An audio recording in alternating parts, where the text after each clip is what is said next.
Porque os homens são salvos, no entanto, ele os salvou por causa de seu nome. Salmo capítulo 106, versículo 8. Ao contemplar as obras de Deus na criação, há duas perguntas que imediatamente correm à mente pensativa e que devem ser respondidas antes que possamos obter uma pista para a filosofia e a ciência da própria criação. A primeira é a questão da autoridade. Quem fez todas essas coisas? E a próxima pergunta é sobre o design. Para qual propósito todas essas coisas foram criadas? A primeira pergunta: quem fez todas as coisas? É uma que é facilmente respondida por um homem que tem uma consciência honesta e uma mente sã, pois quando ele erguer seus olhos lá para cima para ler as estrelas, ele verá que aquelas estrelas soletraram em letras douradas esta palavra, Deus.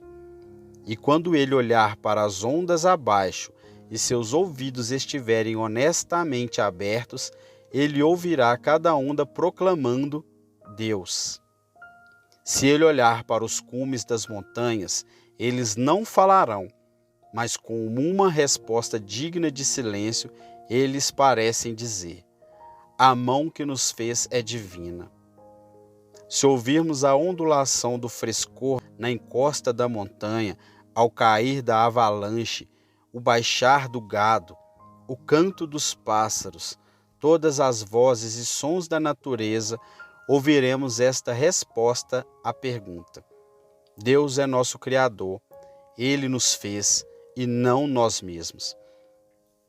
A próxima pergunta quanto ao design, por que essas coisas foram feitas? Não é tão fácil de responder à parte das Escrituras, mas quando olhamos para as Escrituras, descobrimos esse fato.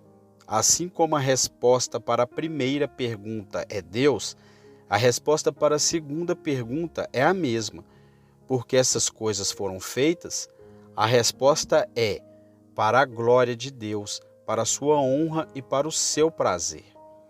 Nenhuma outra resposta pode ser consistente com a razão. Qualquer que sejam outras respostas que os homens possam propor, nenhuma outra pode ser realmente sólida.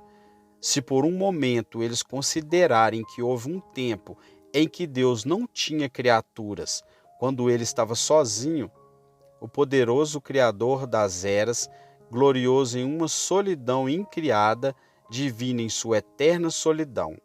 Eu sou e não há ninguém além de mim. Alguém pode responder a esta pergunta: por que Deus criou as criaturas? Você pode dizer que ele os fez para as suas criaturas, mas nós respondemos: então não havia criaturas para as quais criá-los. Admitimos que a resposta pode ser sólida agora. Deus fez a colheita para as suas criaturas. Ele pendura o sol no firmamento para abençoar suas criaturas com luz e sol.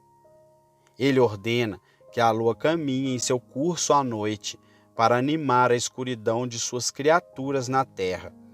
Mas a primeira resposta, voltando à origem de todas as coisas, não pode ser outra coisa senão esta: para o seu prazer eles são e foram criados. Ele fez todas as coisas para si mesmo e por si mesmo. Agora, isso que vale nas obras da criação, vale igualmente nas obras da salvação. Levante seus olhos para o alto, mais alto do que aquelas estrelas que brilham no chão do céu. Olhe para cima, onde os espíritos de branco, mais claro que a luz, brilham como estrelas em sua magnificência. Olhe lá, onde os remidos com suas sinfonias corais circunscrevem o trono de Deus regozijando-se e fazem-se esta pergunta: quem salvou aqueles seres glorificados e para que propósito eles foram salvos? Nós lhe dizemos que deve ser dada a mesma resposta que damos anteriormente à pergunta anterior. Ele salvou eles. Ele os salvou para e por amor de seu nome. O texto é uma resposta às duas grandes questões relativas à salvação. Quem salvou os homens e por que eles são salvos? Ele os salvou por causa de seu nome. Neste assunto, eu me esforçarei para olhar esta manhã. Que Deus torne isso proveitoso para cada um de nós e que possamos ser encontrados entre o número dos que serão salvos por amor de seu nome. Tratando o texto verbalmente, e é assim que a maioria entenderá, aqui estão 4 coisas. Primeiro, um glorioso Salvador. Ele o salvou. Em segundo lugar, para pessoas favorecidas, ele salvou elas. E em terceiro lugar, uma razão divina pela qual ele os salvou, por causa de seu nome. E em quarto lugar, uma obstrução conquistada na palavra, no entanto, dando a entender que houve alguma dificuldade que foi removida. No entanto, ele os salvou por causa de seu nome, aos salvos, o motivo, a obstrução removida. Primeiro então, aqui está um glorioso Salvador. Eu salvei eles. Quem deve ser entendido por esse pronome ele? Possivelmente, muito de meus ouvintes pode responder: ora, o Senhor Jesus Cristo é o Salvador dos homens. Certo, meus amigos, mas nem toda a verdade. Jesus Cristo é o Salvador, mas não mais do que Deus Pai ou Deus Espírito Santo. Algumas pessoas que ignoram o sistema da verdade divina pensam em Deus, o Pai, como sendo um grande ser cheio de ira, raiva e justiça, mas sem amor. Eles pensam em Deus, o Espírito, talvez como uma maneira influência procedente do Pai e do Filho. Agora, nada pode ser mais incorreto do que tais opiniões.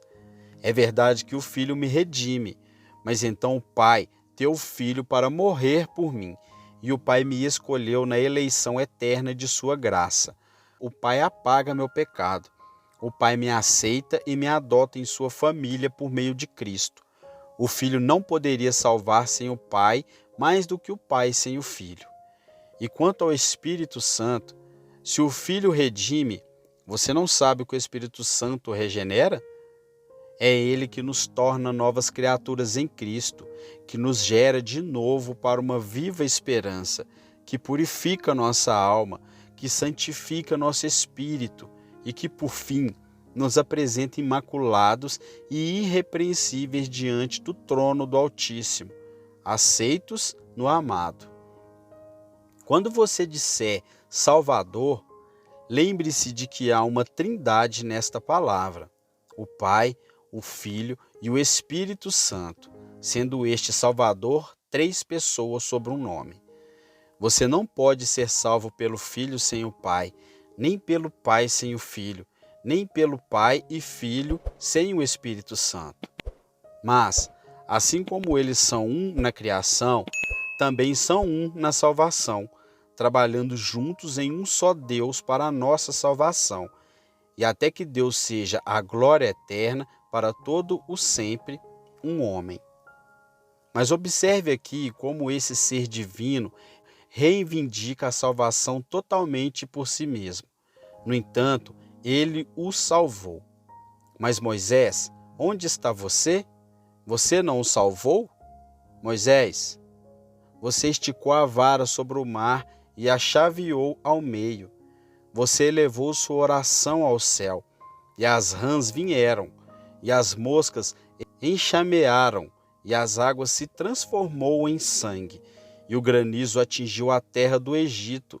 Você não foi o salvador deles, Moisés? E você, Arão? Você ofereceu os novilhos que Deus aceitou. Você os conduziu. Como Moisés, através do deserto, você não era o salvador deles? Eles respondem: não, nós éramos os instrumentos, mas eu tenho o salvado. Deus fez isso de nós, mas a seu nome seja toda a glória e nenhum para nós mesmos. Mas Israel, você derrotou um povo forte e poderoso. Você não se salvou? Talvez tenha sido por sua própria santidade que o Mar Vermelho secou. Talvez as inundações separadas estivessem assustadas com a piedade dos santos que estavam à sua margem. Talvez tenha sido Israel que se entregou. Não, não, diz a palavra de Deus, eu tenho-o salvado. Eles não se salvaram, nem seus semelhantes os redimiram. E, no entanto, note bem que alguns que contestam esse ponto, que pensam que os homens se salvam, ou, pelo menos, que padres e pregadores podem ajudá-los a fazê-los, dizemos que o pregador, abaixo de Deus, pode ser instrumento de prender a atenção do homem, de alertá-lo e despertá-lo. Mas o pregador não é nada. Deus é tudo. A mais poderosa eloquência que já saiu dos lábios do pregador seráfico não é nada além do Espírito Santo de Deus. Nem Paulo, nem Apolo, nem Cefas são alguma coisa. Deus deu o crescimento e Deus deve ter toda a glória. Há alguns que encontramos aqui e ali que dizem: eu sou o senhor fulano de tal convertido. Sou um convertido do reverendo doutor este ou aquele. Bem, se for, Senhor, não posso lhe dar muita esperança no céu. Somente os convertidos de Deus vão para lá. Não prosélitos do homem, mas os redimidos do Senhor. Oh, é muito pouco converter um homem às nossas próprias opiniões. É realmente algo ser o meio de convertê-lo ao Senhor nosso Deus. Recebi uma carta há algum tempo de um bom homem ministro batista na Irlanda, que queria muito que eu fosse para a Irlanda, como ele disse, para representar o interesse batista, porque lá estava abaixo e talvez isso pudesse levar o povo a pensar um pouco mais nos batistas. Eu disse a ele que não atravessaria a rua apenas para fazer isso, muito menos cruzaria o canal da Irlanda. Eu não deveria pensar em ir para a Irlanda para isso. Mas se eu pudesse ir lá para fazer cristãos sob Deus e ser o meio de levar os homens a Cristo, eu deixaria para eles o que eles seriam depois e confiaria no Espírito Santo de Deus para dirigi-los e guiá-los quanto à denominação que eles devem considerar o mais próximo semelhante à verdade de Deus. Irmãos, eu poderia fazer de todos vocês batistas, talvez, e ainda assim, vocês não seriam nada melhores por isso.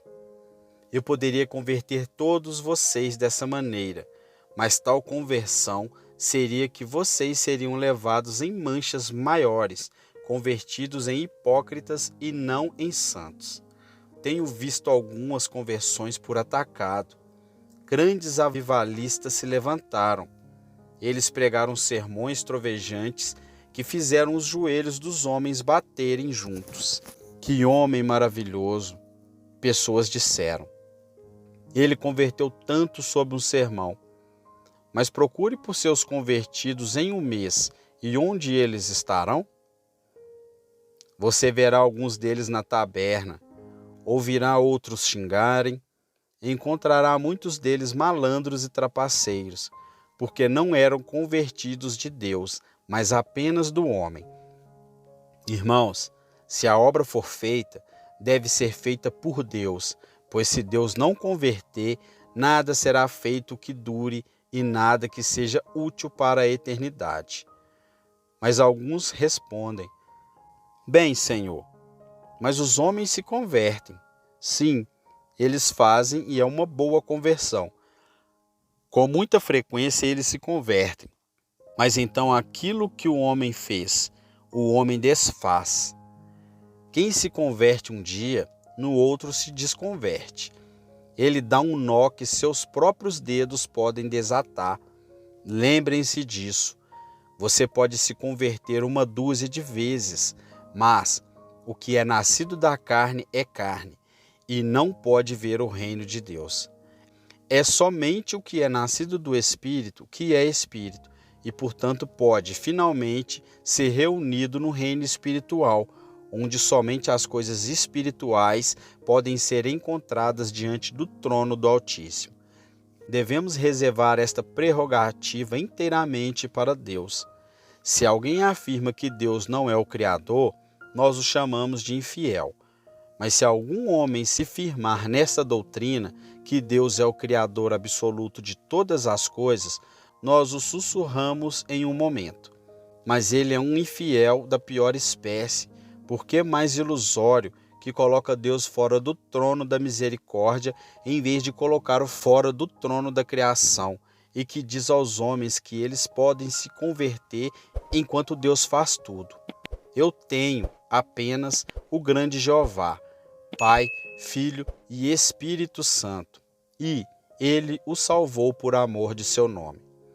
Assim, tenho me esforçado para expor claramente a primeira verdade do divino e glorioso Salvador. Agora, em segundo lugar, as pessoas favoregadas, ele os salvou. Quem são eles? Você responderá. Eles eram as pessoas mais respeitáveis que poderiam ser encontradas no mundo. Eles eram um povo muito piedoso, amoroso, santo e merecedor. E, portanto, porque eles eram bons, ele os salvou. Muito bem, essa é sua opinião. Vou lhe dizer o que Moisés diz. Nossos pais não entenderam as tuas maravilhas no Egito. Eles não se lembraram das multidões de tuas misericórdias, mas o provocou no mar, mesmo no mar vermelho, mas ele o salvou. Olhe para o 7º verso e você terá o caráter deles. Em primeiro lugar, eles eram um povo estúpido. Nossos pais não entenderam suas maravilhas no Egito. Em segundo lugar, eles eram um povo ingrato. Eles não se lembraram da multidão de suas misericórdias.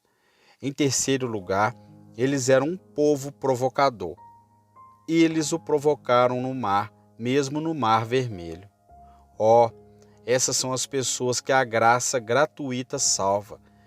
Esses são os homens e essas mulheres que o Deus de toda a graça concede em levar para o seu seio e fazer de novo. Note, primeiro, que eles eram pessoas estúpidas. Deus envia seu evangelho nem sempre aos sábios e prudentes, mas aos tolos.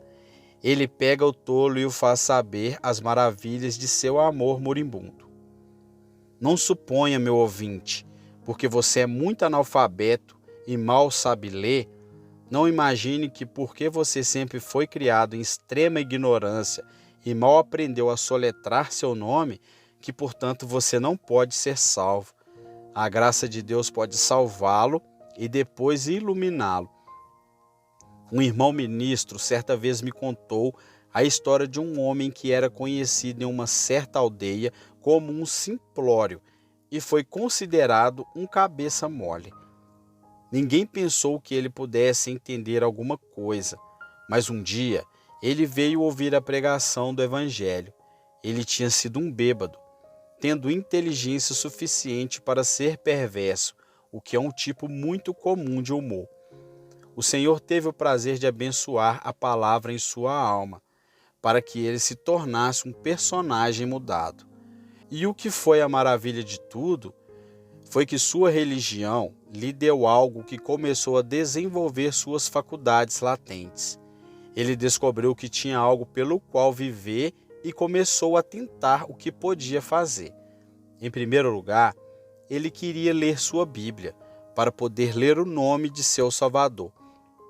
E depois de muito martelar e soletrar, finalmente conseguiu ler um capítulo. Então ele foi convidado a orar em uma reunião de oração. Aqui estava um exercício de seus poderes vocais. 5 ou 6 palavras compunham sua oração e ele se sentou. Mas por orar continuamente em sua própria família em casa, ele passou a orar como o resto dos irmãos e continuou até se tornar um pregador. E singularmente, ele tinha uma fluência, uma profundidade de compreensão e um poder de pensamento, como raramente são encontrados entre ministros que apenas ocasionalmente ocupam púlpitos. Era estranho que a graça tendesse a desenvolver seus poderes naturais, dando-lhe um objeto, colocando-o como devoção e firmeza sobre ele, e assim trazendo à tona todos os seus recursos para que fossem totalmente mostrados. Ah, ignorantes, vocês não precisam se desesperar. Ele os salvou, não por amor a eles. Não havia nada neles porque deveriam ser salvos. Ele os salvou, não por causa de sua sabedoria, mas por mais ignorantes que fossem, não compreendendo o significado de seus milagres, ele os salvou por causa de seu nome. Observe novamente, eles eram um povo muito ingrato e ainda assim ele os salvou.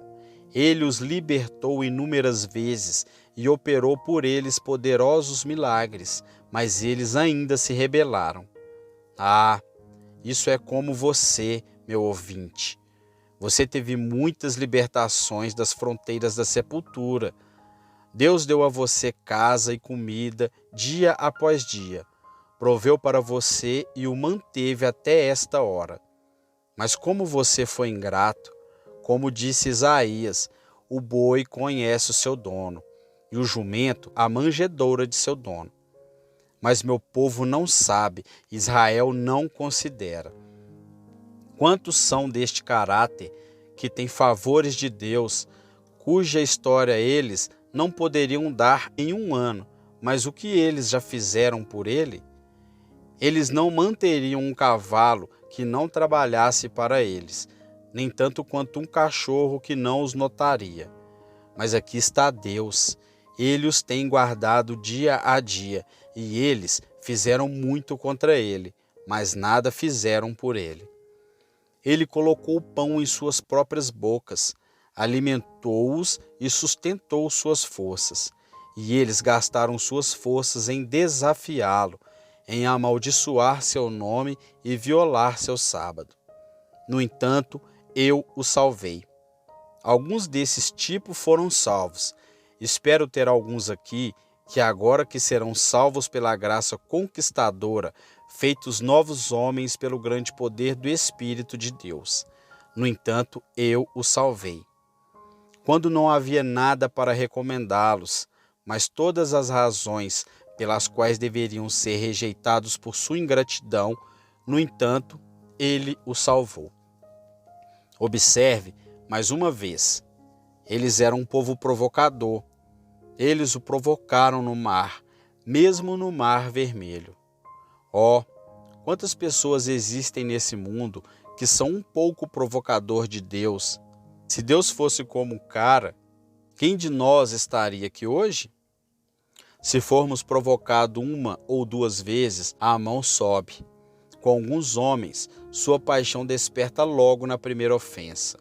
Outros, que são um pouco mais plácidos, suportarão ofensa após ofensa, até que finalmente digam: há um fim para tudo e não posso mais suportar isso.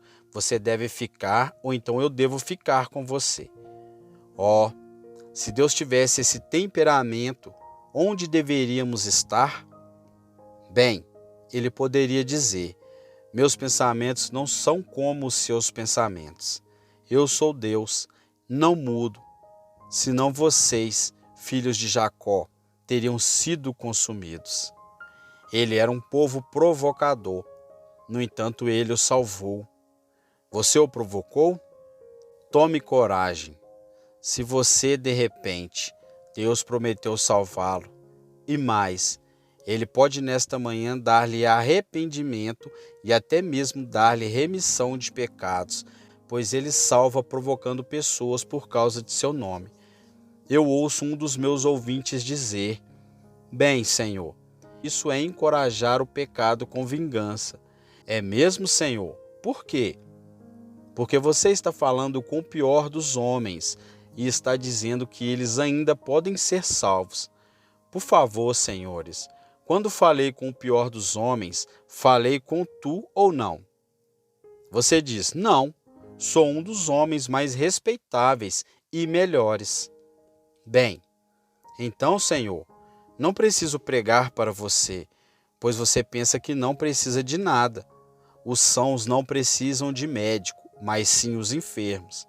Mas essas pobres pessoas, a quem você diz que estou encorajando a pecar, precisam ser encontradas, precisam ser contatadas. Vou deixar você. Bom dia para você. Você mantém seu próprio evangelho e me pergunto se encontrará seu caminho para o céu por meio dele. Não, eu não me pergunto. Eu sei que você não fará, a menos que você seja trazido como um pobre pecador para aceitar Cristo em sua palavra e ser salvo por causa de seu nome. Mas eu digo adeus a você e vou continuar o meu curso. Mas por que você disse que eu encorajo os homens no pecado? Eu os encorajo a abandoná-lo. Eu não disse que ele salva as pessoas que o provocam e depois deixou que elas o provocassem como havia feito antes. Eu não disse que ele salvou os ímpios e os deixou pecar como antes. Mas você conhece o significado da palavra salvo? Eu expliquei isso na outra manhã. A palavra salvo não significa apenas levar os homens para o céu. Significa mais. Significa salvá-los de seus pecados. Significa dar-lhes um novo coração, um novo espírito, uma nova vida. Significa transformá-los em novos homens. Existe algo licencioso em dizer que Cristo toma o pior dos homens para transformá-los em santos? Se houver, não posso ver. Eu só gostaria que ele pegasse o pior desta congregação e os tornasse os santos do Deus vivo, e então haveria muito menos licenciosidade. Pecador, eu te conforto, não em seu pecado, mas em seu arrependimento. Pecador, os santos do céu já foram tão maus quanto você. Você é um bêbado, um palavrão, uma pessoa impura. Tais eram alguns deles, mas eles foram lavados, mas foram santificados. Sua túnica é preta? Pergunta-lhes se suas vestes já foram pretas. Eles dirão, sim, lavamos nossas vestes. Se foram pretos, não teriam querido ser lavados. Lavamos as nossas vestes e as branqueamos no sangue do Cordeiro. Então, pecador, se eles eram negros e foram salvos, por que não você? Não são suas misericórdias ricas e gratuitas? Então diga, minha alma, por que não por ti? Nosso Jesus morreu no madeiro. Então por que, minha alma, por que não por ti? Animem-se, penitentes. Deus tem misericórdias de vocês. No entanto, ele os salvou por causa de seu nome. Agora chegamos ao terceiro ponto, a razão da salvação. Ele os salvou para o amor de seu nome. Não há outra razão pela qual Deus deve salvar um homem, mas por causa de seu nome. Não há nada em um pecador que possa dar-lhe direito à salvação ou recomendá-lo à misericórdia. Deve ser o próprio coração de Deus que deve ditar o motivo pela qual os homens devem ser salvos. Uma pessoa diz, Deus vai me salvar, porque eu sou muito reto. Senhor, ele não fará tal coisa. Outro diz, Deus vai me salvar, porque sou muito talentoso. Senhor, ele não vai salvar seu talento. Porque seu imbecil e presunçoso idiota? Seu talento não é nada comparado com o do anjo que uma vez ficou diante do trono e pecou, e que agora é lançado no abismo para sempre.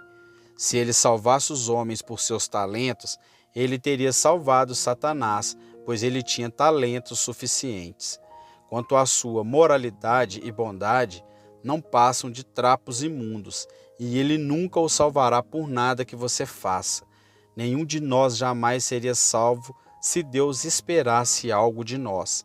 Devemos ser salvos puro e exclusivamente por razões relacionadas a Ele e deitados em seu próprio seio. Bendito seja o seu nome. Ele nos salva por amor de seu nome. O que significa? Acho que significa isso. O nome de Deus é sua pessoa, seus atributos e sua natureza. Por causa de sua natureza, por causa de seus próprios atributos, ele salvou os homens. E talvez possamos incluir isso também. Meu nome está nele, isto é, em Cristo. Ele nos salva por causa de Cristo, que é o nome de Deus. E o que significa isso? Acho que significa isso. Ele o salvou primeiro para que pudesse manifestar sua natureza. Deus era todo amor e ele queria manifestá-lo. Ele o mostrou quando fez o sol, a lua e as estrelas, e espalhou flores sobre a terra verde e risonha. Ele mostrou seu amor quando tornou o ar ameno para o corpo e a luz do sol alegrando os olhos. Ele nos dá calor mesmo no inverno, pelas roupas e pelo combustível que ele armazenou no coração da terra. Mas ele queria se revelar ainda mais. Como posso mostrar a eles que os amo de todo o meu coração infinito? Darei meu filho para morrer para salvar o pior deles e assim manifestarei minha natureza. E Deus fez isso. Ele manifestou seu poder, sua justiça, seu amor, sua fidelidade e sua verdade. Ele manifestou todo o seu ser na grande plataforma da salvação. Foi, por assim dizer, a varanda na qual Deus pisou para se mostrar ao homem, a varanda da salvação.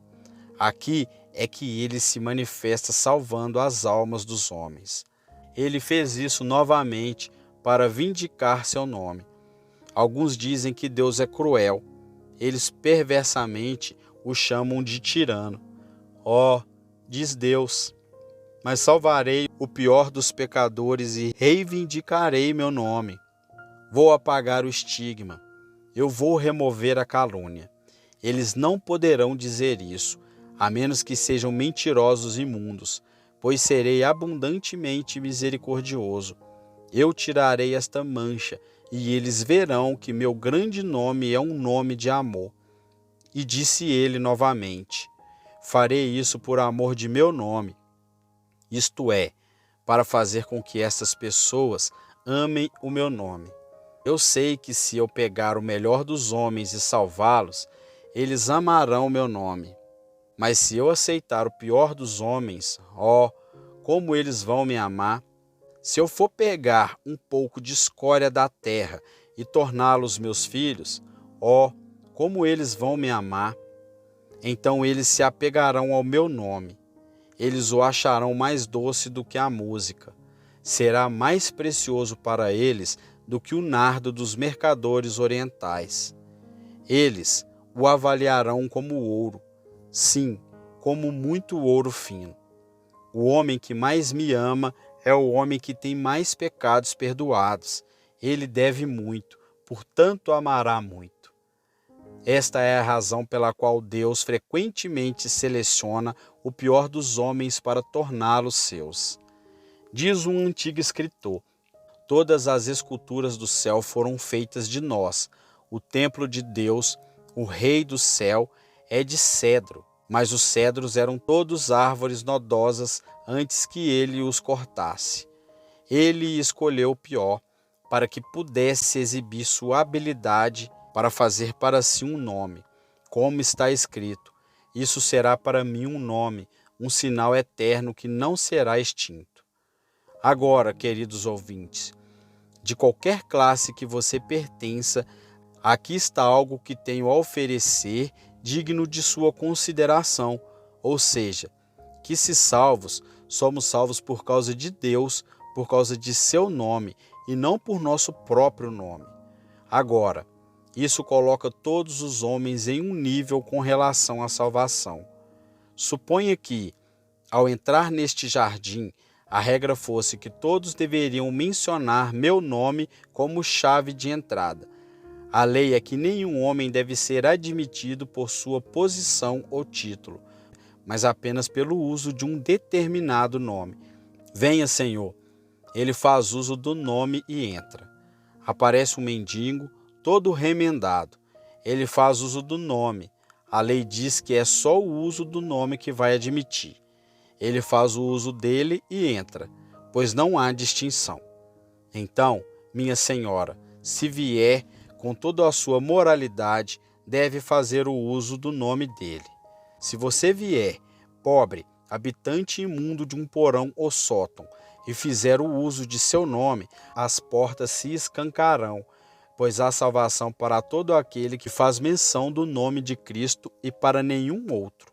Isso derruba o orgulho do moralista, fundamenta a autoexaltação dos hipócritas e coloca todos nós, como pecadores culpados, em pé de igualdade diante de Deus para receber misericórdia de suas mãos, pelo amor de seu nome e apenas por este motivo. Amém.